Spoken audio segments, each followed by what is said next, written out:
Halo, kembali lagi bersama saya Tafin.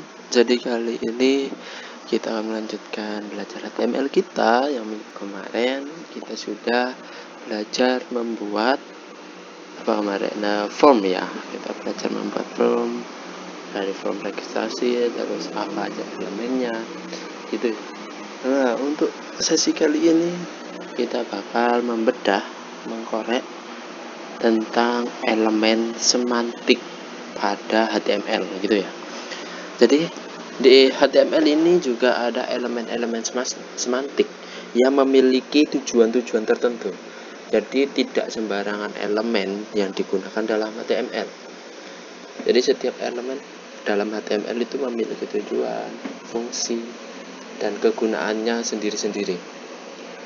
Nah, jadi untuk kali ini saya sudah mendapatkan beberapa elemen semantik ya.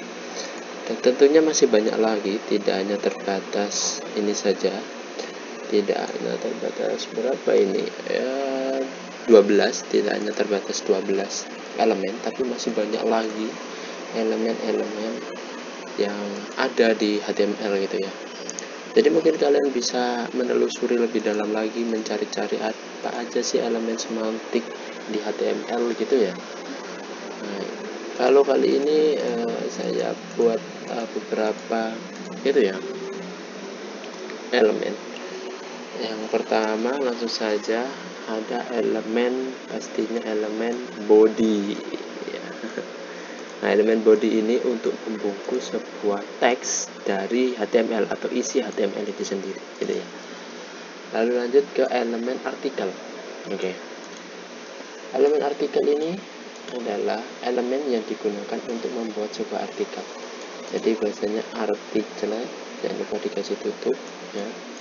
Nah, elemen artikel ini dibuat untuk membuat sebuah elemen artikel. Jadi kalau kalian search di Google artikel itu kan biasanya ada isi-isi artikel yang fontnya atau gayanya itu ya kayak lebih ilmiah gitu ya.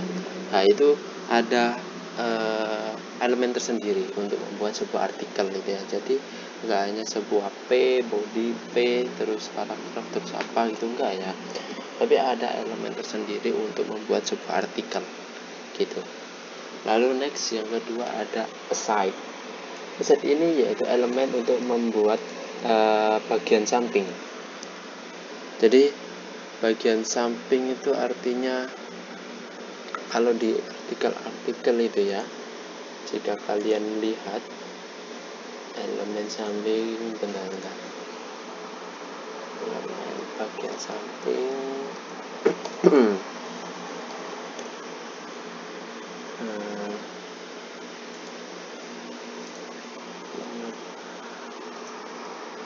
kalau di bagian artikel atau di bagian samping itu ada sidebar namanya. Nah ya, betul. Sidebar itu biasanya di samping kiri atau kanan ya. Nah, itu menggunakan aside ini. Jadi menggunakan elemen aside ini untuk membuat sidebar gitu ya. Nah, biasanya sidebar itu ada di kanan ya rata-rata ya, setahu gitu. Biasanya karena itu ada apanya, isinya apa gitu ya. Nah, itu membuat sidebar itu aside. Seperti itu. Lalu details ini adalah membuat elemen detail atau spoiler. Jadi nanti munculnya di web kalian nanti bakal ada tanda segitiga gitu ya, ke arah kanan, segitiga menghadap kanan gitu ya. Nah, nanti diklik nanti bakal muncul teks detailnya di bawahnya gitu ya, apa seperti itu. Yaitu untuk details, elemen detail. Jadi membuat detail atau membuat deskripsi singkat ya, kayak spoiler, sinopsis gitu ya. Lalu ada selanjutnya yaitu fig caption. Nah, fig caption ini membuat teks caption pada figur. Jadi figur itu gambar ya. Jadi ketika kita memasukkan gambar menggunakan elemen image, img gitu ya, kan pasti biasanya kita membutuhkan caption atau keterangan, ini gambar apa sih gitu ya. Nah, untuk mengasih keterangan tentang gambar itu gambar apa, kita bisa menggunakan elemen fig caption. Jadi figur caption teman-teman. Nah, ini untuk membuat caption, keterangannya itu apa dari gambar ini gitu. Misalnya gambarnya tabel gitu lah, ini tabel apa, tabel data diri atau tabel apa gitu ya, itu menggunakan fig caption. Lalu lanjut ke figur. Nah, kalau sebelumnya kita menggunakan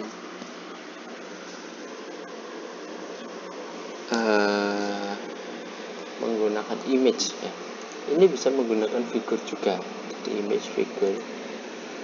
Kalau image itu kita nge-search, kita ngambil gambar yang sudah kita siapkan gitu ya.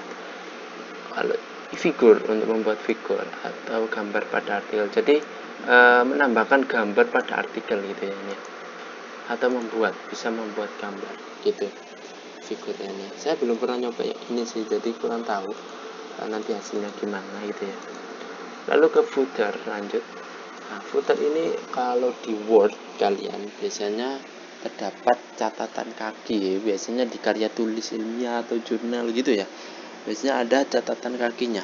Nah, itu sama seperti di web, sama seperti di HTML, ada footer, ada catatan kaki, bagian kaki dari web. Nah, web ini biasanya itu berisikan, kalau catatan kaki itu biasanya berisikan copyright ya. Jadi copyright ada gambar simbolnya A, terus copyright apa gitu ya. Nah, itu menggunakan footer ini atau catatan kaki ini ya, footer. Biasanya paling bagian bawah sendiri ada copyright gitu ya. Nah, jika kalian tahu di web kalau ada copyrightnya itu menggunakan footer. Next ke header. Header udah tahu ya, header atau head ini ya, itu untuk kepala hop surat, kepala hop dari web atau hop surat gitu ya. Jadi pernyataan besar di bagian atas sendiri gitu ya, dari bagian web itu. Nah, itu menggunakan header. Jadi hop. Fungsinya untuk apa sih hop surat itu? Biar kita tahu bahwa ini tuh apa, surat apa, isinya itu apa sih, tentang apa gitu. Jadi gitu, nggak bertanya-tanya gitu ya, judul lah ya, jadi bilang judul lah ya. Lalu next ke main, yaitu membuat elemen utama. Oke, jadi membuat elemen utama itu contohnya seperti benar-benar contohnya main itu isi utama. Jadi main itu isi utama dari dokumen ya, dari konten dari web itu sendiri ya. Jadi untuk main ini sebenarnya tidak terlalu apa ya, kalau di sini itu nggak berpengaruh gitu, soalnya kan nggak mempresentasikan membuat elemen utama. Jadi elemen utama dari keseluruhan elemen ini tuh apa gitu sih. Tapi kalau diginiin nggak bisa sih, nggak masuk lah, nggak pendetek lah ini gitu. Itu next ke mark. Mark ini untuk menandai teks. Jadi mark itu kalau saya coba itu berwarna kuning ya, jadi teksnya itu warna kuning. Nah, nanti ada bukan teksnya apa namanya, latar belakang teksnya itu berwarna kuning. Jadi itu buat penanda dari teks itu sendiri yang mau kita tandai atau yang mau kita tonjolkan dari tulisan kita itu apa, tulisan apa gitu ya. Itu bisa menggunakan mark itu. Lalu next ke nav. Untuk nav ini membuat navigasi. Kalau kalian tidak tahu navigasi, bentar. Navigasi itu seperti penghubung ya, atau menghubungkan ke web lain, ke artikel lain gitu ya. Itu navigasi. Jadi kayak menghubungkan antar web seperti itu navigasi ya. Jadi nav ini membuat navigasi artinya membuat link atau menghubungkan antar web. Jadi misalnya navigasinya biasanya kan ada home. Nah, kalau di web itu kan ada home, ada kontak us, ada isi pengumuman dan lain-lain gitu ya. Nah, kalau kalian pencet itu kan nanti bakal pindah ke halaman lain gitu. Nah, itu disebut nav. Jadi nav itu menghubungkan dari tampilan pertama ke tampilan kedua dan seterusnya seperti itu. Lalu ada section. Nah, kalau section ini itu untuk membuat bagian artikel. Artinya membuat bagian artikel itu yang mana? Gitu ya, biasanya kan apa bedanya dengan artikel? Kalau kalian lihat di Google section pada HTML itu pada bagian isinya ya, isi dari artikelnya itu section. Jadi section itu bagian artikel. Kalau kita artikel menggunakan elemen artikel tadi, itu judul dari artikelnya atau headingnya lah, bahasanya itu headingnya gitu. Lalu lanjut ke section dan sidebar. Nah, jadi di sebelah aside, nah aside kan sebelah kanan kiri ya. Nah, lalu di tengah-tengahnya itu menggunakan apa? Menggunakan section ini tadi. Ini ya, membuat bagian artikel. Jadi setelah artikel itu judul artikelnya ya. Jadi besar gitu artikel tentang apa. Itu lalu baru di bawahnya kita tambahkan dua ini, section dan juga sidebar. Aside ini ya. Untuk membuat sidebar, jadi aside ini buat kanan kiri. Lalu ada section ini untuk membuat bagian dari artikelnya, bagian utamanya gitu. Seperti itu section. Lalu ada summary. Summary itu ringkasan artikel atau isi spoiler gitu ya. Kalau summary di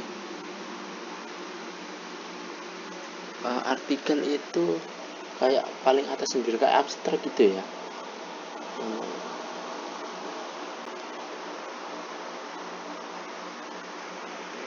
Definition atau summary gitu ya, itu kayak resume dari isi artikel atau abstrak ya. Jadi isi dari keseluruhan itu menggunakan summary. Lalu time, terakhir itu time itu membuat elemen untuk menyatakan sebuah waktu gitu ya. Jadi bentar, kalau time pada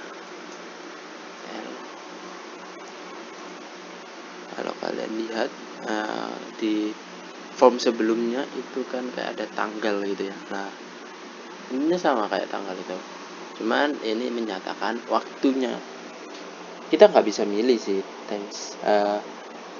timenya itu berapa, cuman itu hanya menyatakan sebuah waktu gitu sih.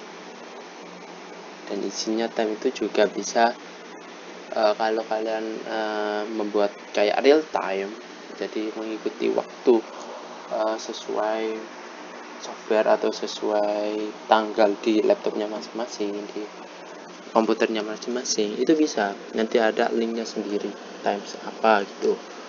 Itu ini untuk menyatakan sebuah waktu. Jadi seperti itu ya. Untuk sesi kali ini kita hanya pengenalan elemen semantik aja terlebih dahulu.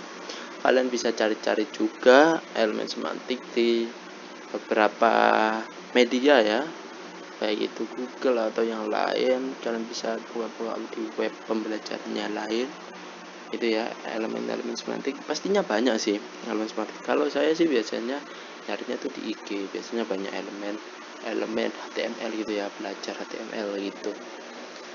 Itu dulu untuk kali ini. Untuk selanjutnya mungkin kita bakal praktek untuk membuat sebuah artikel ya, langsung ya di video selanjutnya. Oke, sekian dari saya. Jangan lupa like, comment, dan subscribe. Sampai jumpa di video berikutnya. Bye.